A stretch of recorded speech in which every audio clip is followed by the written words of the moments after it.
For every action there is an equal and opposite reaction. ये चीज़ हम लोग को न्यूटन जी ने बताया था और इसका एप्लीकेशन हम लोग बिजनेस इकोनॉमिक्स में भी कर सकते हैं।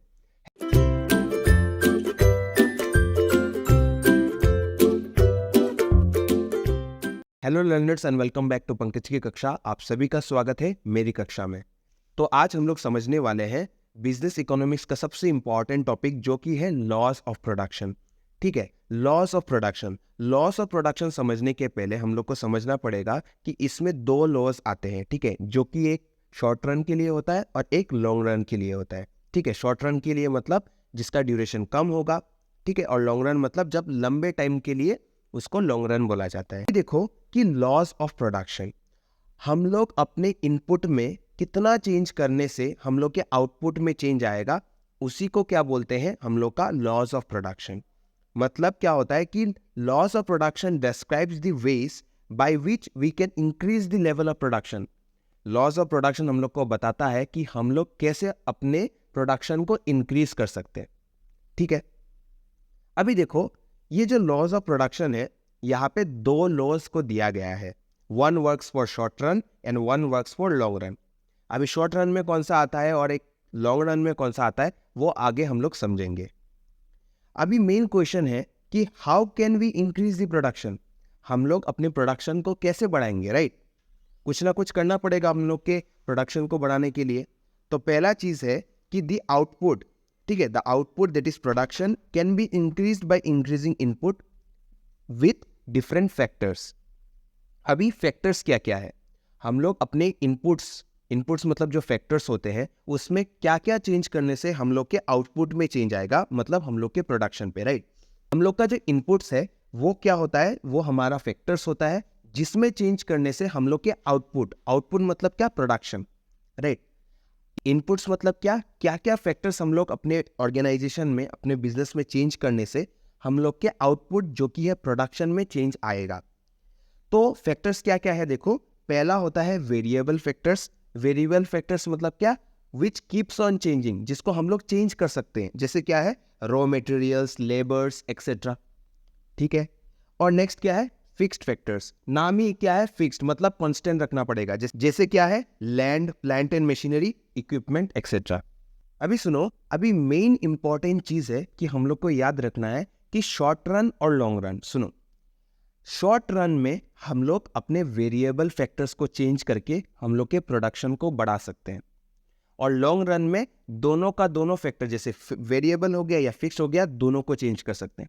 एग्जांपल लेते हैं, सपोज मान के चलो तुम लोग का मिठाई का दुकान है। ठीक है, मैंने क्या बोला कि तुम लोग का मिठाई का दुकान है, और कल ही तुम लोग को ऑर्डर आया कि तुम्हारे कॉलेज से ही, ठीक है, तुम लोग का मिठाई का दुकान है, तुम लोग को किसी के प्रेफरेंस से पता चल गया कि तुमको कल एक ऑर्डर आया है कि तुम लोग को 10,000 लड्डू बना के देना है। तुम लोग का मिठाई का दुकान है और तुम लोग को 10,000 लड्डू कल ही देना है कॉलेज में बना के। अभी क्या तुम लोग अपना फिक्स फैक्टर चेंज करोगे कि नहीं सर, कि कल मिठाई देना है, आज मशीन खरीद लूंगा, उसके लिए एक ज़मीन खरीद लूंगा, वहाँ पे बिल्डिंग बनाऊंगा, बना के यहाँ पे क्या करेंगे हम लोग मिठाई सप्लाई करेंगे। क्या एक दिन में पॉसिबल है? अपना फिक्स फैक्टर चेंज करोगे क्या? नहीं सर, ना बाबा ना सर, ये तो नहीं करेंगे। तो क्या करोगे, अपना रॉ मटेरियल्स लाओगे, लड्डू बनाने के लिए जो जो मटेरियल चाहिए वो बाजार से खरीदोगे 10,000 क्वांटिटी के लिए। फिर तुम लोग का जितना लेबर्स चाहिए, पहले 2 एम्प्लॉइज काम करते थे तुम्हारे दुकान में, कल के लिए तुम लोग 10 से 20 एम्प्लॉइज रख दोगे। ठीक है, रेंट के बेसिस पे ले आ जाओगे लोगों को। ठीक है, तो यही होता है कि यही चीज मैं समझाने वाला था तुम लोग को कि शॉर्ट रन में हम लोग अपने वेरिएबल फैक्टर्स को चेंज करते हैं, और लॉन्ग रन में सपोज मान के चलो कि, और एक एग्जांपल लेते हैं कि तुमको 1 साल बाद, आज तुम लोग ने साइन कर लिया कॉन्ट्रैक्ट कॉलेज के साथ कि 1 साल बाद कॉलेज का जब फंक्शन होगा तब तुमको 10,000 लड्डू बनाना है। सो तब तुम उस हिसाब से अपना क्या करोगे, अपना वेरिएबल फैक्टर्स को भी चेंज कर सकते हो और साथ ही साथ अपने फिक्स फैक्टर्स को भी चेंज कर सकते हो। तुमने सोचा 10,000 लड्डू आएंगे, उसके लिए एक रूम भाड़ा कर लेंगे। ठीक है, वहां पे क्या करेंगे, वेरिएबल फैक्टर्स में 2 एम्प्लॉयज थे, अभी 10 एम्प्लॉयज रख देंगे, अभी ज़्यादा एम्प्लॉयज नहीं चाहिए, सिर्फ 5 होने से भी होगा, और उस हिसाब से एक मशीन भी खरीद लोगे कि जो जल्दी से जल्दी तुमको लड्डू बना के दे दे। क्योंकि लॉन्ग रन में कोई भी चीज़ वेरिएबल नहीं रहता है, वो हमेशा चेंज होता रहता है। जैसे हम लोग का लाइफ में भी जैसे क्या होता है कि कुछ कुछ जैसे हम लोग के दुख होता है, बुरा दिन होता है वो भी लॉन्ग रन में जाके ठीक ही हो जाता है, ठीक है। तो ये चीज़ याद रखना, बहुत ज्ञान हो गया। अभी बस याद रखना कि वेरिएबल फैक्टर्स क्या होते हैं, रॉ मटेरियल्स, लेबर एक्सेट्रा, और फिक्स फैक्टर्स क्या होते हैं, land, plant and machinery, equipment etcetera. अभी सबसे इंपॉर्टेंट कौन सा थ्योरी किसके लिए है वो दिमाग में घोल के पी जाओ। शॉर्ट रन के लिए हम लोग का लॉ ऑफ वेरिएबल प्रोपोर्शन होता है। मैंने क्या बोला, शॉर्ट रन को एनालिसिस करने के लिए हम लोग का लॉ ऑफ वेरिएबल प्रोपोर्शन को दिया गया है। एंड लॉन्ग रन के लिए कौन सा लॉ दिया गया है, law of returns to scale. अभी देखो इन शॉर्ट रन लिखा हुआ है, स्क्रीन पे दिख रहा है तुम लोग को। शॉर्ट रन में क्या होता है, we can increase the output. Output मतलब क्या था, मैंने बोला था प्रोडक्शन। याद रखना, इनपुट मतलब फैक्टर्स, फैक्टर्स क्या क्या, वेरिएबल फैक्टर्स और फिक्स फैक्टर्स। मैंने क्या बोला अभी, we can increase the output. Output मतलब क्या, प्रोडक्शन, ठीक है। We can increase the output by increasing the amount of variable factors, correct. क्योंकि शॉर्ट रन में मैंने क्या बोला था, हम लोग अपने फिक्स फैक्टर को चेंज नहीं करेंगे, जमीन वगैरह नहीं खरीदेंगे, हम लोग अपने रॉ मटेरियल्स या फिर लेबर्स को हायर कर लेंगे, राइट। यही होता है। डेफिनेशन क्लियर हो गया। इन शॉर्ट रन क्या लिखोगे, we can increase the output that is production by increasing the amount of variable factors, correct. और to analyse the production in short run, law of variable proportion is there. Is that clear. और law of variable proportion हम लोग next class में समझेंगे इसको। Law of variable proportion हमारा total product, फिर marginal product, फिर एवरेज प्रोडक्ट का बीच में जो क्या डिफरेंसेस है या फिर क्या क्या क्या होता है, ठीक है, उनके बीच में जो रिलेशनशिप है वो हम लोग को समझ में आता है लॉ ऑफ वेरिएबल प्रोपोर्शन के साथ। Is that clear. अभी आते हैं लॉन्ग रन में, जो आज हम लोग समझेंगे। इन लॉन्ग रन क्या होगा, we can increase the output. Output मतलब क्या, production, by increasing all the factors. Long run में दोनों चीज आएगा, तुम्हारा फिक्स्ड भी आएगा, वेरिएबल आएगा। इसमें क्या होगा देखो, we can increase the output that is production by increasing all the factors, both fixed and variable factors. और लॉन्ग रन के लिए कौन सा थ्योरी दिया गया है, याद रखना, laws of return to scale. दिमाग में घोल के पी जाओ। अगर क्वेश्चन में शॉर्ट रन आया है तो laws of return to scale नहीं लिखना है, ठीक है। अगर शॉर्ट रन आया है तो हम लोग को लॉ ऑफ वेरिएबल प्रोपोर्शन लिखना है, और अगर लॉन्ग रन के लिए दिया गया है तो हम लोग को लिखना है law of return to scale. Is it clear. अभी हम लोग आते हैं हम लोग का laws of return to scale. Scale का मतलब क्या होता है, स्केल का मतलब होता है साइज, ठीक है।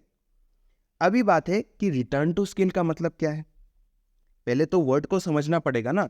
तो रिटर्न टू स्केल का मतलब होता है व्हाट रिटर्न, या फिर बोल सकते हो what output is yield when there is a change in all the factors in same proportion. Laws of return to scale हम लोग को बताता है कि अगर हम लोग हमारे सब फैक्टर्स मतलब क्या, वेरिएबल फैक्टर्स भी, फिक्स फैक्टर्स भी, अगर हम लोग सेम प्रोपोर्शन में उसको चेंज करते हैं तो हमारे प्रोडक्शन में कितना चेंज होगा। अगर मैंने बोला कि तुम लोग ने लैंड खरीद लिया, जमीन खरीद लिया, ठीक है, एक नया मशीन भी ला दिया, उसके बाद तुम्हारा प्रोडक्शन कितना चेंज होता है, राइट। या फिर हमारे वेरिएबल फैक्टर्स में कि तुम्हारे दुकान में पहले 2 एम्प्लॉइज था, अभी तुमने 10 रख दिया, वो 10 रखने के बाद तुम्हारा प्रोडक्शन बढ़ा है कि नहीं वो भी तो देखना पड़ेगा। पहले 2 लोग थे तो सिर्फ काम करते थे, अभी 10 लोग हो गए तो गप्पे मार रहे हैं। यही तो बात होता है ना, कि ज्यादा लोग होने से भी प्रॉब्लम है, और कम लोग होने से भी क्या होता है, वर्कलोड बढ़ जाता है, लोगों को काम करना पसंद नहीं है क्योंकि बहुत काम करना पड़ता है। तो हम लोग को देखना पड़ेगा कि हम लोग के वेरिएबल फैक्टर्स और फिक्स फैक्टर्स में कितना चेंज करने से हम लोग का प्रोडक्शन बढ़ता है। Is that clear. अभी देखो laws of return to scale हम लोग को और क्या बताता है, it describes what will happen to long run returns. हम लोग के रिटर्न्स में क्या होगा, as the scale that is size of the production increases. Is that clear. कितना चेंज हुआ है, अगर हम लोग हमारे फैक्टर्स में चेंज करते हैं तो हमारे प्रोडक्शन में कितना चेंज होता है, वो हम लोग को law of return to scale हम लोग को बताता है। ये जो इसका क्लासिफिकेशन है ना, ये 3 टाइप का होता है। पहला होता है तुम लोग का increasing returns to scale. Increasing returns to scale इसको समझेंगे, चिंता मत करो। फिर होता है तुम लोग का कांस्टेंट रिटर्न्स टू स्केल। फिर थर्ड होता है तुम लोग का decreasing returns to scale. Is that clear. ये 3 टाइप के क्लासिफिकेशन होते हैं laws of return to scale में। इसके पहले समझने के पहले ये डेफिनेशन तुम लोग याद रखना। This law states that when there are a proportionate change in the amounts of inputs मतलब factors, the output also changes। ये हम लोग का law of returns to scale हम लोग को बोलता है। Law of returns to scale बोलता है कि अगर हम लोग एक प्रोपोर्शन में हमारे इनपुट्स मतलब फैक्टर्स में चेंज करते हैं तो हम लोग का आउटपुट भी चेंज होता है। जो मैंने वीडियो के स्टार्टिंग में बोला था कि every action has its own equal and opposite reaction, right. अभी इसके अंदर आते हैं। अभी देखो, पहला क्लासिफिकेशन होता है increasing returns to scale. Increasing returns to scale का मतलब होता है कि जब हम लोग हमारे फैक्टर्स में चेंजेस करते हैं तो हमारे प्रोडक्शन में जितना चेंज किया है उससे ज्यादा प्रोडक्शन में चेंज आता है। डेफिनेशन पे आओ, देखो, when A proportionate increase in all the inputs results in an increase in output by more than the proportion। इसको IRS भी बोल सकते हो। इसका मतलब क्या है? When a proportional increase in all the inputs, मतलब हम लोग ने वेरिएबल फैक्टर्स को भी बढ़ाया थोड़ा सा, ठीक है, उस रेशियो में हम लोग ने फिक्स फैक्टर्स को भी बढ़ाया, तो जितना चेंज हुआ, परसेंटेज चेंज जितना हुआ, वो हमारे इनपुट से ज्यादा आउटपुट में हुआ। एग्जाम्पल देख सकते हो कि ये टेबल को कंसीडर कर सकते हो। देखो, यहां पे जो है तुम लोग का इनपुट्स मतलब के मतलब कैपिटल, ठीक है, और एल मतलब लेबर। देखो, पहला क्या है 2K + 4L, उसमें आउटपुट कितना था हम लोग के पास यूनिट्स, देखो 200, ठीक है। परसेंटेज इंक्रीज पहले वाले में तो नहीं आएगा क्योंकि हम लोग ने कंपेयर नहीं किया है। सेकेंड वाले में आओ, सेकेंड वाले में देखो 2K से देखो 4K हुआ है। 4K मतलब क्या है, कैपिटल 2 यूनिट था पहले, अभी 4 यूनिट हो गया है, ठीक है। और पहले लेबर कितने थे, पहले 4 लेबर थे, अभी 8 हो गए, ठीक है। तो इसका क्या हुआ है, हम लोग का डबल हुआ है ना। हम लोग ने परसेंटेज चेंज कितना किया है, 100% चेंज हुआ है। एक का अगर 2 हो गया है मतलब 100% चेंज हुआ है। देखो यहाँ पे लिखा भी है percentage increase in inputs 100%, right. लेकिन हमारे जो परसेंटेज इंक्रीज इन आउटपुट्स हुआ है वो 160% हुआ है। यही तुम लोग को डायग्राम बना के एग्जाम्पल में लिखना भी है कि हमारा जो परसेंटेज चेंज इन इनपुट्स होता है, जब उससे इंक्रीज होके हमारे आउटपुट में ज्यादा परसेंटेज इंक्रीज होता है, तब उसको क्या बोलते हैं, increasing returns to scale. Next वाला भी कंसीडर कर सकते हो। देखो 4K से क्या हो गया, 6K हो गया, और 8 से कितना हो गया, 12 हो गया, राइट, मतलब ऑलमोस्ट डबल हो गया। तो देखो क्या हुआ है कि हम लोग का परसेंटेज इंक्रीज कितना हुआ है, 100% इंक्रीज हुआ है, राइट। लेकिन हम लोग का परसेंटेज इंक्रीज इन आउटपुट्स कितना हुआ है, 120%। Is that clear? मतलब क्या हुआ, when the percentage increase in outputs is greater than the percentage change in inputs, then it is known as increasing returns to scale. Is that clear? याद रहेगा। तो next आते हैं, नेक्स्ट है हम लोग का कांस्टेंट रिटर्न्स टू स्केल, या फिर CRS भी बोल सकते हो। देखो वर्ड से ही क्लियर हो रहा है, कांस्टेंट मतलब हम लोग का परसेंटेज चेंज इन इनपुट्स जो होगा वो हमारे परसेंटेज चेंज इन आउटपुट के साथ इक्वल होगा। पहले क्या था, इंक्रीजिंग में जब हम लोग इनपुट को बढ़ाते हैं, एक परसेंटेज तक बढ़ाते हैं, उससे ज्यादा चेंज हम लोग का आउटपुट में होता है, लेकिन यहाँ पे क्या होगा, इक्वल होगा। देखो क्या लिखा है, when a proportional increase in all inputs results in an increase in output by the same proportion is known as constant returns to scale। Picture में आते हैं, देखो पिक्चर देखने से तुम लोग को ज्यादा क्लियर होगा। पिक्चर में क्या है, देखो पहला क्या है, जैसे सेम ही था, इनपुट्स में क्या है, देखो पहले क्या था 6K + 4L, मतलब 6 यूनिट कैपिटल का और 12 यूनिट क्या है, लेबर का, मतलब 12 लेबर, ठीक है। तो पहले आउटपुट कितना था हम लोग का, 600। फिर क्या हुआ, जब हम लोग ने क्या किया कि 100% परसेंटेज चेंज इन इनपुट्स किया, जैसे क्या किया, 6 से उसको क्या कर दिया, 8K बना दिया। फिर 12 से क्या कर दिया, 16L कर दिया, मतलब 16 लेबर कर दिया। तो हम लोग का आउटपुट में कितना चेंज आया, 1000 यूनिट्स हो गया। तो परसेंटेज इंक्रीज कितना हुआ है, देखो 100% था, और परसेंटेज चेंज इन आउटपुट कितना हुआ है, वो भी 100% हुआ है। तो नेक्स्ट यूनिट देखो, नेक्स्ट यूनिट क्या है हम लोग का 10 यूनिट कितना है कैपिटल का, और 20 यूनिट कितना है लेबर का, तो हम लोग का आउटपुट में कितना चेंज हुआ है 2300 हो गया है। ठीक है, तो परसेंटेज इंक्रीज इन इनपुट्स कितना है 100% और परसेंटेज इंक्रीज इन आउटपुट्स कितना है 100%। उसके बाद हम लोग आते हैं हम लोग के नेक्स्ट पॉइंट पे, जो कि लास्ट पॉइंट भी है, वो है हम लोग का decreasing returns to scale. Decreasing returns to scale का मतलब होता है हम लोग का आउटपुट में, हम लोग के इनपुट के कंपैरिजन में, हमारे इनपुट के कंपैरिजन में कम चेंजेस होता है। पहले डेफिनेशन पे आते हैं, देखो क्या है। When a proportional increase in all inputs results in an increase in output by less than the proportion, increase होता है लेकिन जितना परसेंटेज हम लोग ने इंक्रीज किया है उसके कंपैरिजन में कम इंक्रीज होने को ही क्या बोलते हैं, decreasing returns to scale. Is that clear? अभी देखो शेड्यूल में आता है, देखो शेड्यूल में क्या है। शेड्यूल में पहला क्या है 10K प्लस 20L। ठीक है, K का मतलब कैपिटल, ठीक है, और L का मतलब लेबर, ये मैंने ऑलरेडी बता दिया है। पहले कितना था हम लोग का आउटपुट 2300, पहले के लिए हम लोग का नील रहेगा क्योंकि हम लोग ने किसी के साथ कंपेयर नहीं किया है। नेक्स्ट पे आओ, देखो 12K प्लस 24L, तो हम लोग का आउटपुट कितना है 4600, तो परसेंटेज इंक्रीज कितना हुआ है 100%, लेकिन परसेंटेज इंक्रीज इन आउटपुट्स कितना हुआ है सिर्फ 80%। जब हम लोग का परसेंटेज चेंज इन इनपुट्स हमारे आउटपुट के कंपैरिजन में ज़्यादा होता है उसको क्या बोलते हैं, decrease in returns to scale. या फिर उसका उल्टा भी डेफिनेशन लिख सकते हो कि when the percentage increase in output is less than the percentage increase in inputs then it is known as decreasing returns to scale. Is that clear?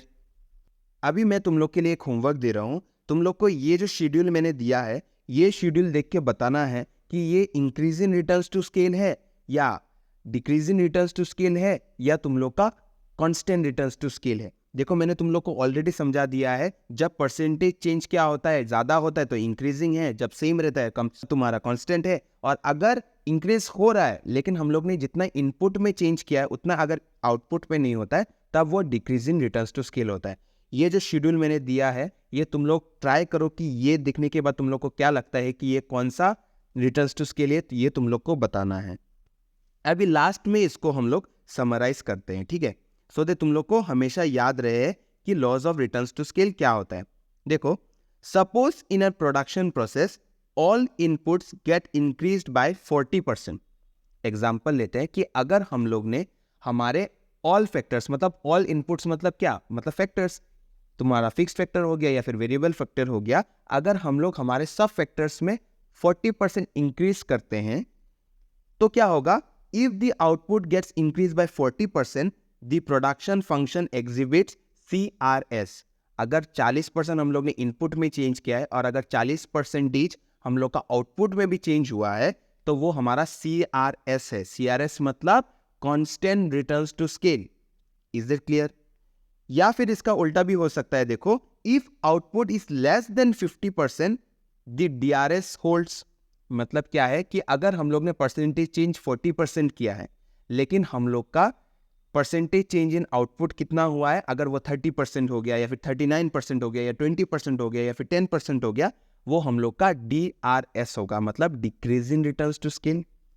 And last तुम लोग का क्या होगा, and if it is more than 40%, अगर हम लोग का percentage change इन output हम लोग के परसेंटेज चेंज इन इनपुट से जो कि है 40% से ज्यादा है तो वो हम लोग का IRS होगा, जो कि है हम लोग का इंक्रीजिंग रिटर्न्स टू स्केल। तो आई होप आप लोग को समझ में आया है law of returns to scale का मतलब क्या है। अभी तुम लोग के मन में डाउट हो सकता है कि सर हमेशा हम लोग का इनपुट्स बनाने से आउटपुट में चेंजेस होगा, ये मैंडेटरी नहीं है। कभी कभार एक काम को करने के लिए जितना लोग ज़रूरी है उतना होने से ही हो जाता है। हम लोग अगर 2 लोगों का काम को अगर 3 लोग वहाँ पे दे देंगे तो काम आसानी से हो सकता है, लेकिन वहाँ पे अगर 10 लोग दे देंगे, हम लोग का टाइम का वेस्टेज तो होगा लेकिन साथ ही साथ हम लोग का रिसोर्सेज का भी वेस्ट होगा। हम लोग को क्या समझ में आया कि हमेशा हम लोग के इनपुट्स, मतलब वेरिएबल हो गया या फिक्स्ड हो गया, उसको चेंज करने से हम लोग को उतना ही परसेंटेज चेंज हम लोग के आउटपुट में दिखेगा, वो सही नहीं होता है। कभी कभार होता है कि जैसे पे 2 लोगों का काम अगर 3 लोग कर रहे हैं तब हम लोग का प्रोडक्शन बहुत बढ़ता है, ठीक है, प्रोडक्टिव होता है। लेकिन कभी कभार क्या होता है कि 2 लोगों का काम के लिए हम लोग ने क्या किया, 4 लोगों को एम्प्लॉयमेंट दे दिया, ठीक है, जहाँ पे ज़मीन का ज़रूरत नहीं था, ऑफिस का ज़रूरत नहीं था, हम लोग ने वहाँ पे खर्चा किया। ठीक है, हम लोग ने परसेंटेज चेंज इन इनपुट ज़्यादा किया, लेकिन हम लोग के परसेंटेज चेंज इन आउटपुट में क्या हुआ, उतना परसेंटेज चेंज नहीं आया। यही हम लोग का law of returns to scale हम लोग को बताता है। I hope you have understood this topic. आशा करता हूँ तुम लोग को समझ में आया होगा। इसका नोट्स मैं ट्राई करूंगा कि तुम लोग को टेलीग्राम चैनल पे दे दूं, एंड मैं जल्दी ही तुम लोग का जो शॉर्ट रन के लिए एप्लीकेबल होता है, तुम लोग का लॉ ऑफ वेरिएबल प्रोपोर्शन का भी वीडियो लाने वाला हूं। तब तक चैनल पे बने रहिए, और मैं आशा करता हूं अगर तुम लोग को समझ में आया है तो तुम लोग कुछ एक पॉजिटिव इन्फॉर्मेशन कमेंट सेक्शन पे लिख के जाओगे, और वीडियो को लाइक शेयर एंड सब्सक्राइब करके अपने जितने भी दोस्त हैं उनको शेयर करो, सो दैट ये इंपॉर्टेंट टॉपिक सबका कवर हो जाए। तो जल्दी मिलते हैं नेक्स्ट कक्षा में। तो आप लोग अपना कलम, किताब और फोन लाना मत भूलिएगा।